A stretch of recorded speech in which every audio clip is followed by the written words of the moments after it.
Here's a specific type of person who can destroy your life while making you thank them for it. They'll drain your bank account while you apologize for not having more. They'll shatter your confidence while you beg for their approval. They'll isolate you from everyone who cares about you while convincing you they're the only one who truly loves you. Today, I'm going to expose the most dangerous type of partner a man can encounter, the psychological manipulator. And before you think that would never happen to me, understand that these individuals specifically target strong, successful men because you have more to take. The manipulation in relationships starts so subtly you won't even notice. First month, they're perfect. Everything you say is fascinating. Every joke you make is hilarious. Every achievement you share is incredible. They mirror your interests, share your values, agree with your opinions. You think you found your soulmate. What you've actually found is a predator studying their prey. Some women have mastered the art of psychological control through what psychologists call intermittent reinforcement. It's the same principle that makes gambling addictive. Sometimes you win, sometimes you lose, but you never know which it'll be, so you keep playing. One day they're loving and affectionate. Next day they're cold and distant.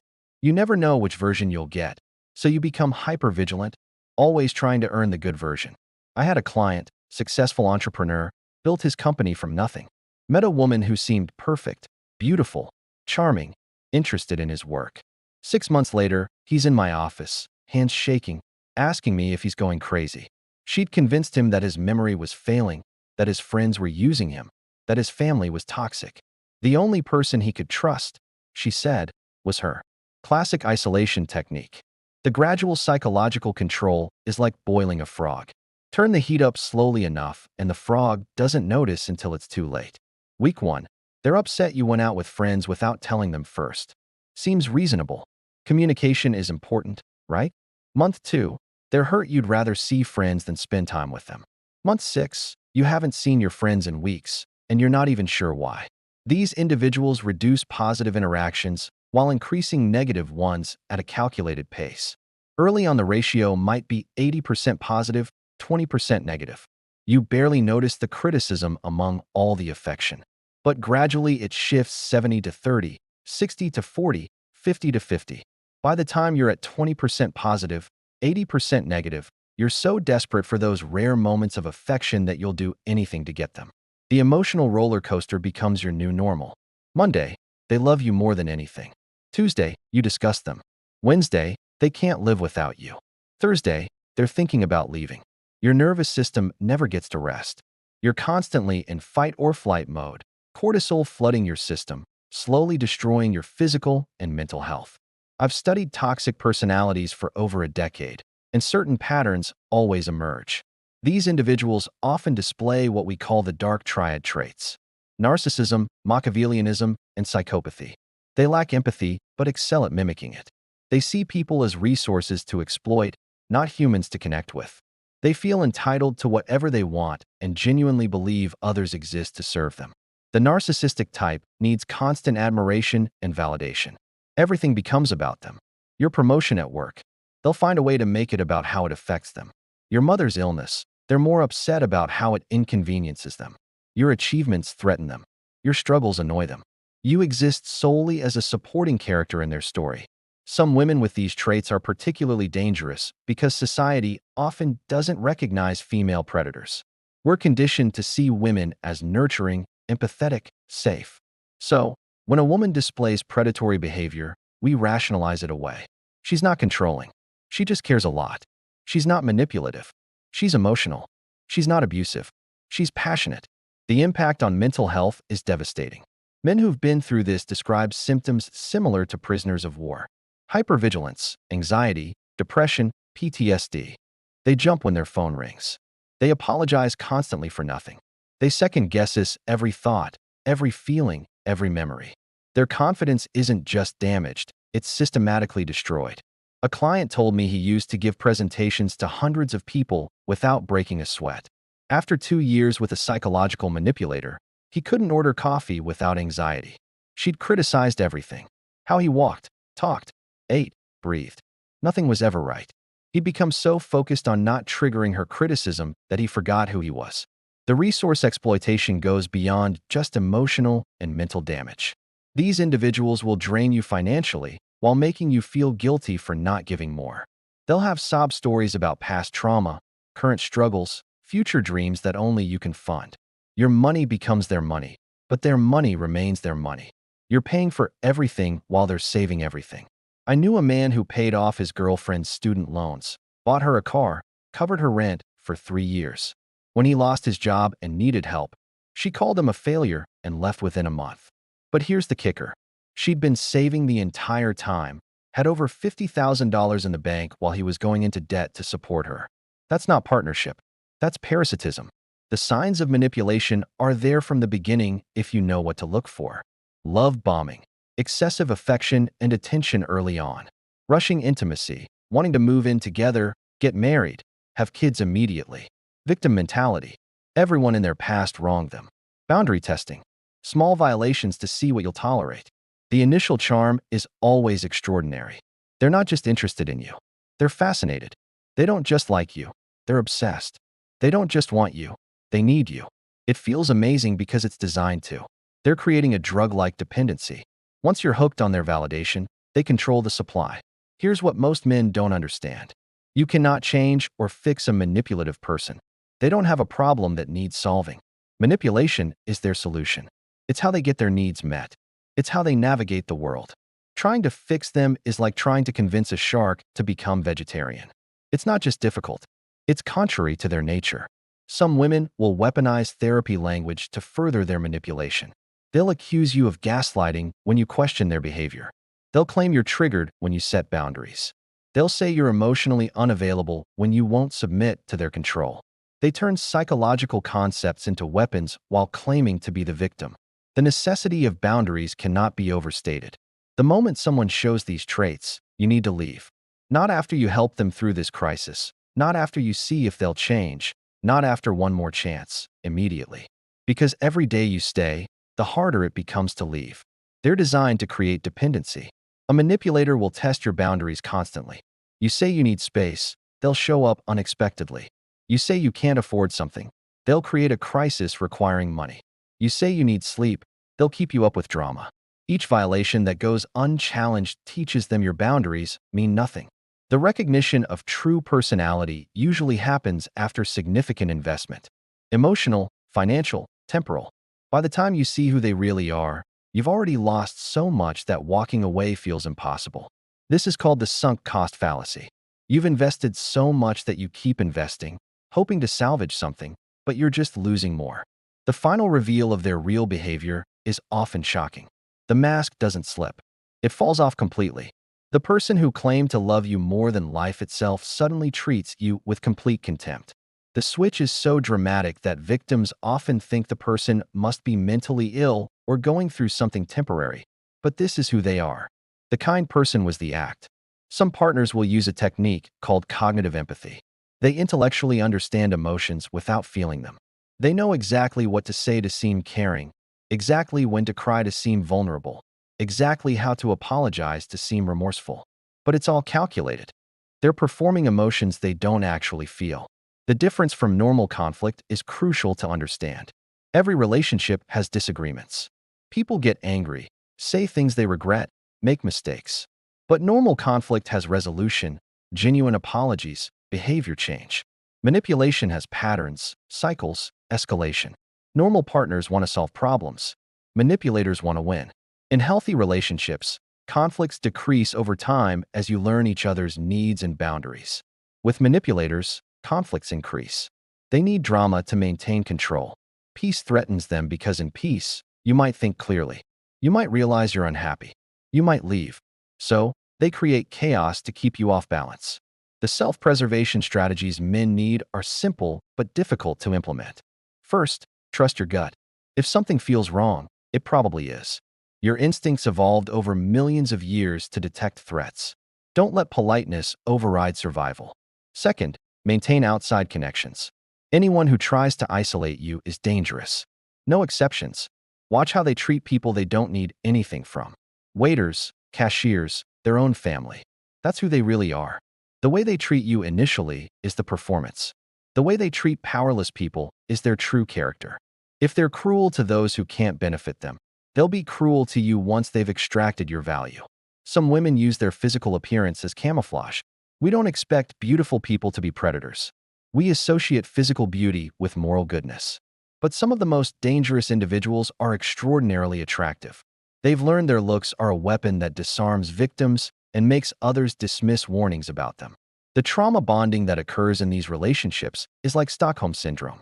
The victim becomes attached to their abuser because the abuser is also the source of relief from abuse. They create the problem and sell you the solution. They hurt you, then comfort you.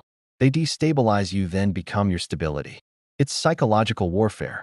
I've seen men lose everything to these individuals. Careers destroyed by false accusations. Fortunes drained through manipulation. Children turned against them through parental alienation. Reputations ruined through smear campaigns, and the predator walks away looking like the victim while the real victim looks crazy for saying what happened. The recovery from this type of relationship takes years. It's not just healing from heartbreak. It's recovering from psychological torture. Many men need therapy to rebuild their sense of reality. They need to relearn to trust their own perceptions, their own memories, their own feelings. The damage goes deeper than most people understand. Some partners will use sex as a weapon of control. Intense sexual connection early on creates bonding hormones, oxytocin, dopamine, serotonin. Then they withdraw sexually while blaming you. You're not attractive enough, attentive enough, successful enough, but occasionally they'll reignite the sexual connection just enough to keep you hooked and hoping. The financial manipulation is often catastrophic. They'll encourage you to make risky financial decisions that benefit them. Quit your job to start that business that they'll help run. Take out loans for investments that they'll manage. Buy property together in their name for tax reasons. By the time you realize what's happening, you're financially destroyed. A client's girlfriend convinced him to put his house in her name to protect it from his business creditors. She was thinking ahead, planning for their future together. 6 months later, she evicted him from his own house. Legally, he had no recourse. She'd played the long game, and he'd lost everything his father left him. The character assassination that happens during and after these relationships is systematic. They'll tell everyone you're abusive while they're the ones abusing. They'll claim you're crazy while they're driving you crazy. They'll say you abandoned them while they pushed you away. The narrative is established before you even know there's a story being told. Some women have learned that crying is a weapon that instantly makes them the victim. Doesn't matter what they did. If they cry, you become the bad guy. They can scream at you for an hour, but if you raise your voice once and they cry, suddenly you're the abuser. It's emotional manipulation at its most basic but effective level. The isolation tactics are sophisticated. They don't directly tell you not to see people. They just make it so unpleasant that you choose not to. Every time you see friends, there's a fight. Every family visit ends in drama. Eventually, you stop making plans because the aftermath isn't worth it. You isolate yourself to keep peace. The gaslighting, making you question your reality, is perhaps the most damaging aspect. They'll deny things you clearly remember. They'll claim you said things you never said. They'll rewrite history constantly. I never said that. You're remembering wrong. You're too sensitive. Until you don't trust your own mind. Some partners will use your children as weapons. They'll threaten to take them away. They'll poison them against you. They'll use them as leverage for control. The most evil ones will hurt the children to hurt you, knowing that's the deepest wound they can inflict. Men stay in abusive relationships for decades to protect their kids. The calculated nature of their behavior becomes clear in hindsight. Every crisis was manufactured. Every drama was scripted. Every emotional breakdown was performed. They knew exactly what they were doing while convincing you they were out of control. It's terrifying to realize someone you loved was playing chess while you thought you were sharing genuine moments. I counseled a man who discovered his ex-wife had a notebook documenting her manipulation strategies, written plans for how to get him to propose, how to gain control of finances, how to establish grounds for divorce. 3 years of his life meticulously planned by someone he thought loved him. She'd even researched divorce lawyers before they got married. The public versus private persona difference is extreme. In public, they're charming, generous, caring. Everyone loves them. In private, they're cruel, selfish, cold. Nobody believes you when you try to explain. How could someone so wonderful be so terrible? You must be exaggerating, misunderstanding, or lying. Some women will use social media to enhance their manipulation. They'll post about what an amazing boyfriend you are while treating you terribly in private. They'll create a false narrative that makes leaving them look like you're the villain. They'll use public perception as another chain to keep you trapped. The victimhood identity is central to their strategy. They're never responsible for anything. Every problem in their life is someone else's fault. Every consequence they face is unfair persecution. This serves two purposes. It justifies their behavior and it recruits others to enable them. People want to help victims, and they exploit that. The love bombing phase is so intense because it's based on study, not genuine feeling. They're observing what you respond to, what you need, what you've been missing. Then they become exactly that. It's not coincidence that they seem perfect. They're performing a role based on reconnaissance. Some partners will deliberately create dependency. They'll encourage you to make decisions that leave you vulnerable. Move to a new city where they're your only connection. Leave your job so they can support you temporarily. Burn bridges with people who might warn you about them. Each step makes leaving harder. The psychological term learned helplessness describes what happens to victims. After enough punishment, regardless of behavior, you stop trying to escape even when you could. You become passive, accepting abuse as inevitable. Men strong enough to fight anyone become unable to stand up to a 120-pound woman because she's destroyed their will. The intermittent reinforcement schedule is scientifically proven to create the strongest addiction. Constant reward actually creates less attachment than random reward. These individuals instinctively understand this. They'll be cruel for days, then suddenly loving, keeping you constantly hoping for the good version to return. Some women will use false accusations as a control mechanism. They know that merely accusing a man of abuse can destroy his life. The threat doesn't have to be explicit. You know that if you leave, if you resist, if you expose them, they can make one phone call and ruin you. So, you stay trapped by fear of false accusations. The recovery requires complete severance. No contact isn't just recommended, it's essential. Every interaction resets your healing. Every text reactivates trauma bonds. Every meeting risks reentrament. These individuals are expert at hoovering, sucking victims back in with promises of change that never materialize. I've seen men go back 5, 10, 15 times. Each time convinced it'll be different. Each time the abuse gets worse. The manipulator learns from each escape attempt, closing loopholes, tightening control. The only solution is complete permanent separation. Block everything, move if necessary, disappear completely. The friends and family who try to help often make things worse. They don't understand psychological manipulation. They say things like, just leave or stand up to her. Or it can't be that bad. They can't comprehend how someone seemingly normal could be so calculating, so cruel. Their disbelief isolates the victim further. Some partners will threaten self-harm to control you. If you leave, I'll kill myself. It's the ultimate manipulation, making you responsible for their life. Many men stay for years held hostage by these threats. But here's the truth. Truly suicidal people don't use it as leverage. It's another performance, another control mechanism. The mind games become so complex you can't track them. Double binds where you're wrong no matter what you choose. Moving goalposts where success is impossible. Projection where their crimes become your accusations. Word salad where arguments become incomprehensible. It's designed to exhaust your mental resources. The strategic incompetence some exhibit is masterful. They can run complex manipulation schemes, but can't remember to pay bills. They can orchestrate elaborate deceptions, but can't hold a job. They're helpless when it benefits them, competent when it serves them. You end up doing everything while they do nothing. I knew a woman who convinced 3 different men she was pregnant with their child simultaneously. Collected money from all of them for prenatal care and baby preparation. None of them knew about the others. She was never pregnant. When discovered, she claimed mental illness and kept most of the money. The men looked like fools for falling for it. The trauma bond breaking requires understanding that the person you loved never existed. That person was a character, a performance, a mirror reflecting what you wanted to see. The real person is the one who hurt you. Accepting this is agonizing but necessary. You're not mourning a person. You're mourning an illusion. Some women will use cultural narratives to their advantage. They know society is primed to believe women and suspect men. They know claiming abuse garners sympathy and resources. They know playing the victim provides power. They weaponize legitimate social progress for personal gain. The systematic destruction of self-esteem follows a pattern. First, They build you up higher than you've ever been. Then, they knock you down lower than you knew possible. Then, they alternate randomly between the two until you don't know who you are anymore. Your identity becomes dependent on their assessment. The reality distortion field they create is so strong that victims often defend their abusers. She's not that bad. She's going through a tough time. I probably deserved it. This isn't weakness. It's psychological programming. The mind protects itself from trauma by minimizing and rationalizing abuse.